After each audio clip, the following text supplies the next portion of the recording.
Hi everyone. So I finished taking care of my chores for today.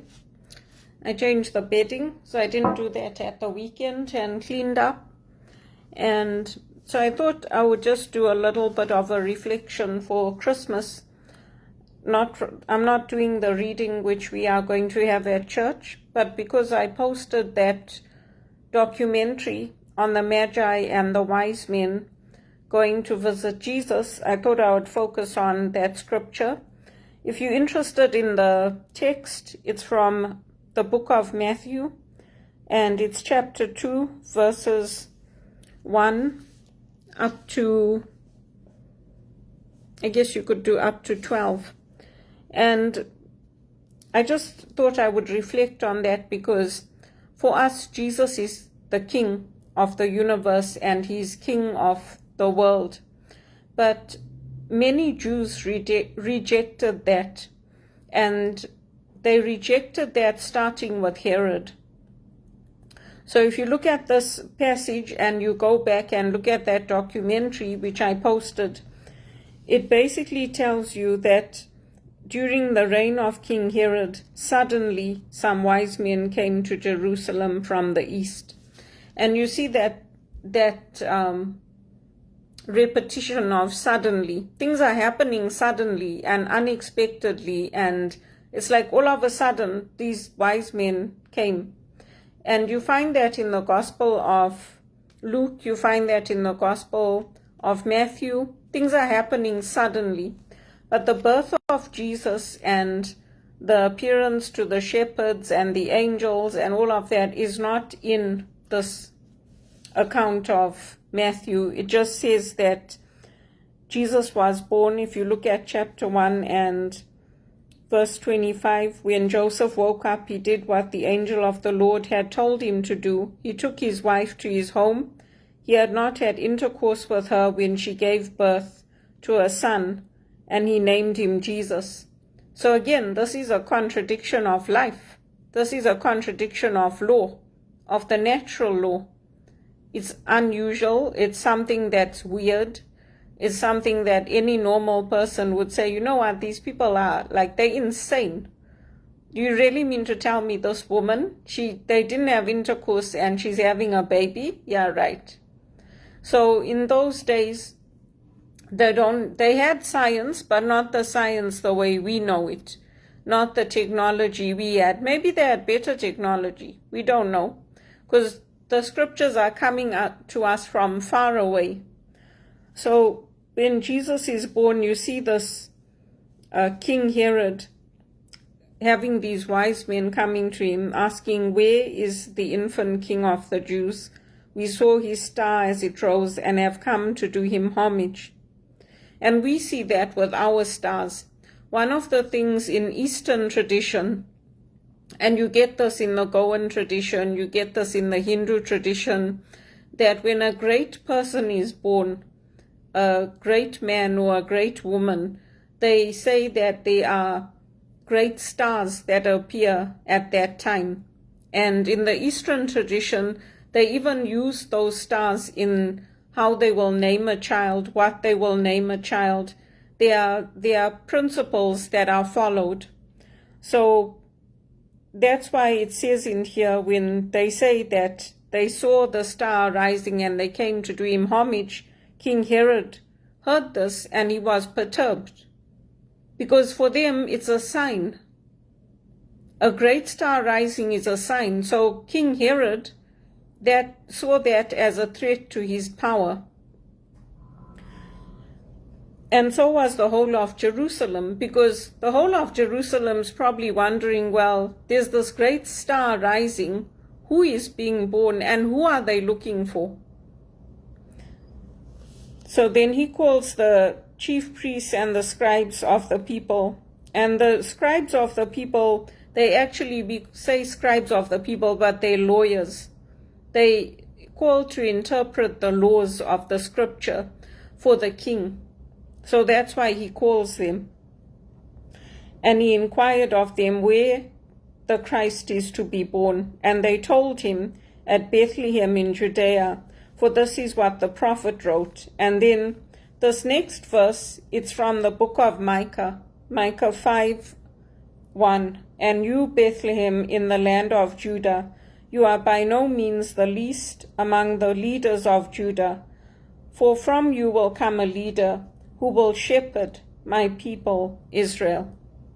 So to shepherd is very different from lord it over.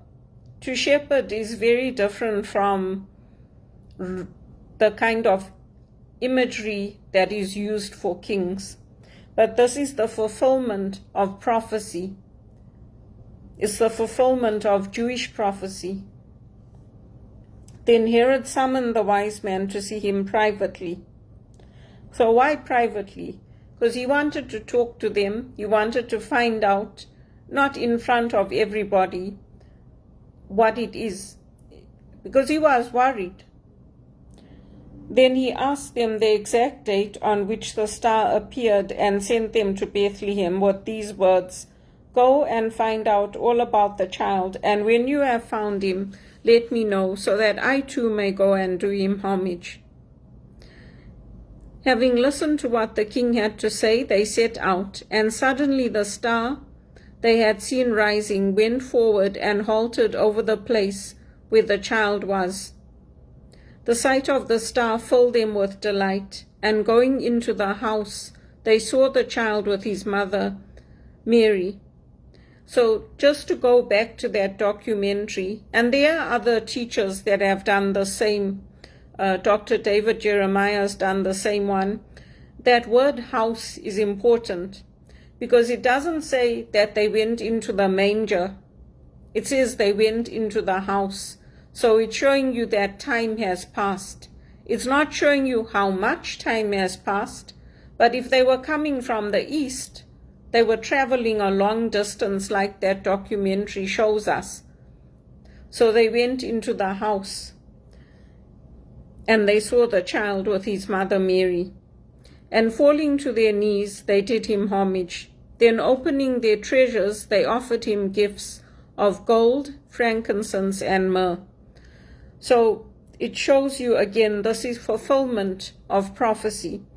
Why gold? Because if we look at gold, gold is something that is for royalty, normally. Normally, people who are wealthy don't have gold. People who come from poor families normally don't have gold. So it's something that people would have to save years and years and years to buy that, to buy something made of gold. And they're bringing these gifts to Jesus, this gift of gold. It's a gift you give to royalty, the gift of gold. It's not like when you go to Saudi Arabia and the walls are painted in gold and they're putting gold on your coffee, and it's not like that kind of gold. So that's important to note, the gift of gold, frankincense, and myrrh, because it describes the perfumes and the wealth of Arabia and of North Africa. It describes the frankincense is normally found in different parts of Africa, especially the frankincense that is precious. You'll find it growing only in like certain regions, those trees grow, and then they collect the frankincense from there. And then with the incense, it's divinity, it's symbolic of divinity. And myrrh is to do with the passion of Christ. The myrrh, that eventually we see that with the myrrh being used to numb Jesus's pain on the cross. Some say hyssop was used as well, some of the texts. So it's basically showing us the adoration of the Magi fulfills the prophecies of homage paid by the nations to the God of Israel. Because these are not Jews that are coming to him. They're foreigners. They're coming from the east. It's not his own people that are coming to do homage. It's people who are outside of the Jewish community, and that also would have perturbed Herod and Jerusalem, because it's strangers coming to say we saw the star rising and we're coming to pay homage.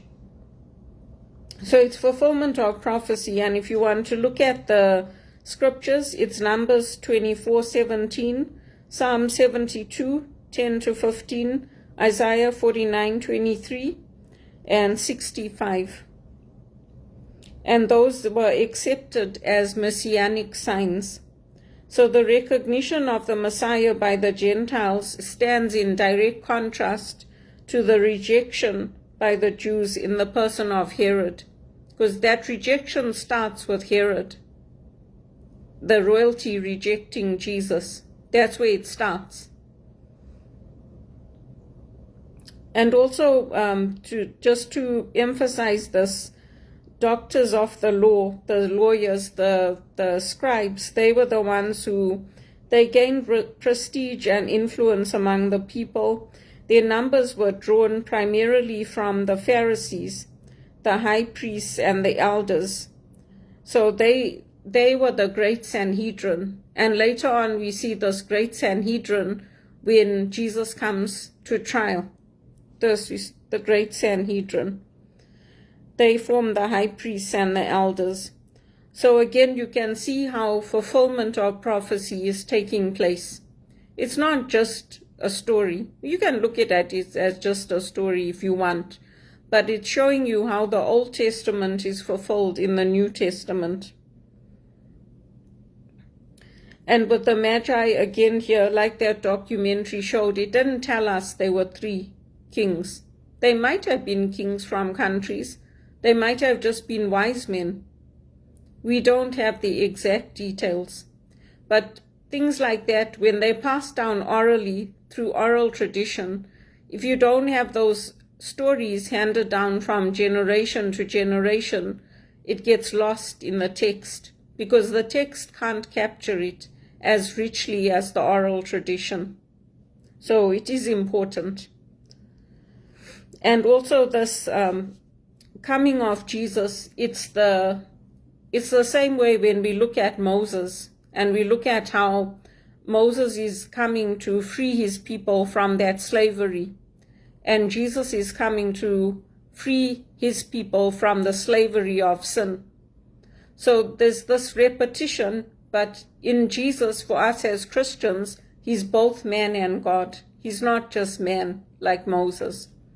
And that's important to note here when this verse 6, and you, Bethlehem, in the land of Judah, you are by no means the least among the leaders of Judah, for from you will come a leader who will shepherd my people Israel. Moses also shepherded his people, but Jesus' coming it's more formidable, it's more prestigious, and it's more shaking of the earth, because these wise men are coming from Persia and Arabia. That's kind of the region where they would have had the frankincense, the incense, the myrrh. And they're coming to worship this child Jesus. And like that documentary showed, Jesus is now in a house. He's not still in the manger with his parents. He's in the house. So that also shows you what I've been talking about in other talks that I've done, that they were not dirt poor. They had a house. They lived in a house. They were artisans. They were the middle class people. They were not beggars. And these gifts that they got would also help to elevate them, to provide for the family. They would also help with them being in the community. And Joseph going to Bethlehem shows that that's where his home was, because there's also this, if you look at Luke, there's the story about the great census that took place, which probably took place over a few years, because they didn't have the technology we have now. So it probably took over a few years for that census to be complete. And Joseph went home to Bethlehem for that census to be complete. So you can see that the historical facts are embedded in the stories of the Bible. And you might say, oh, well, it's sketchy. But somebody went to great lengths to put in a lot of detail and a lot of historical detail, and great lengths to show the Old Testament fulfilled in the New Testament, It's a lot of work. So that's just to show you that how that documentary is good. And that's why I decided to focus on this today. And then it says, then opening their treasures, they offered him gifts of gold, frankincense, and myrrh. But they were given a warning in a dream not to go back to Herod and return to their own country by a different way. And after they had left, suddenly the angel of the Lord appeared to Joseph in a dream and said, get up, take the child and his mother with you, and escape into Egypt, and stay there until I tell you, because Herod intends to search for the child and do away with him. So Joseph got up, taking the child and his mother with him, left that night for Egypt, where he stayed until Herod was dead. This was to fulfill what the Lord had spoken through the prophet, I called my son out of Egypt. Herod was furious on realizing that he had been fooled by the wise men. And in Bethlehem and its surrounding district, he had all the male children killed who were 2 years old or less, reckoning by the date he had been careful to ask the wise men. Then were fulfilled the words spoken through the prophet Jeremiah.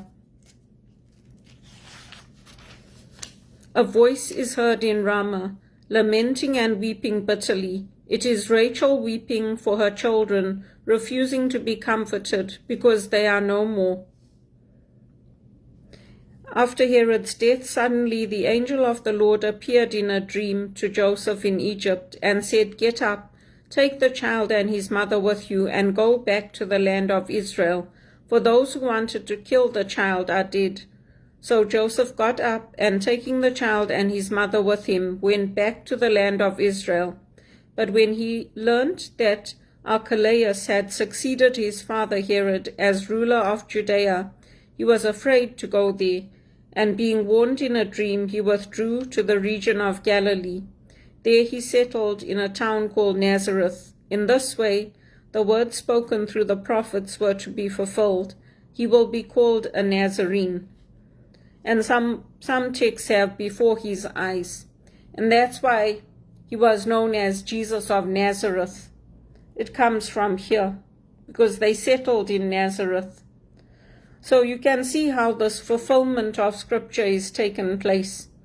And with the reckoning of the date, it means calculating of the date. We see that same story of how when Herod kills the children, there's also that allusion to how the children were killed in Moses' time, where they killed all the males, because the males were the ones who used to go out, who used to work, who used to defend the women. In those days, it was mainly the males, and the women were mainly in the home. Mainly, I say, because there are stories of women teaching and working and all of that. But to kill the male and to do away with the men meant that they could take the women, take us into prostitution, and put us at their mercy and put us into poverty. And I say us because that's basically what's happening today. That's basically what's happening. It's happening even, and actually this Great Reset, one good thing that did come out of it is that places like Dubai are also being affected now, because they implemented it to keep the rich people on the top. They said they brought it to bring about a more equal world, but they didn't, because they actually created war. They created poverty. And the people that implemented it, the billionaires, are also now coming down, because the trade, the hotel trade, the tourism, all of that used to go to Dubai is falling, because people don't have that money to spend to go there on holidays. They don't have the money to employ people to work in the hotel industry and all of that. So all of those things that they did to benefit themselves, it's having a backlash. And it's something to think about. Like, there's an allusion to Moses, yes, but the difference in how it's carried out. And you see that in Moses' day, Moses' life was saved by him being taken in by Pharaoh. And then you see the story comes out of that, of how he rebelled and how he went out, and then how he saves his people. But Jesus' story is very different. And Jesus is coming from the Davidic line. So it's good to reflect on during Christmas, the Christmas hope, but also to remember that this Christmas hope, for many people it brings fear, because they're like, oh, who is this king that you're talking about? And what is this peace that you're talking about? And why would we even want to follow him like he's your king?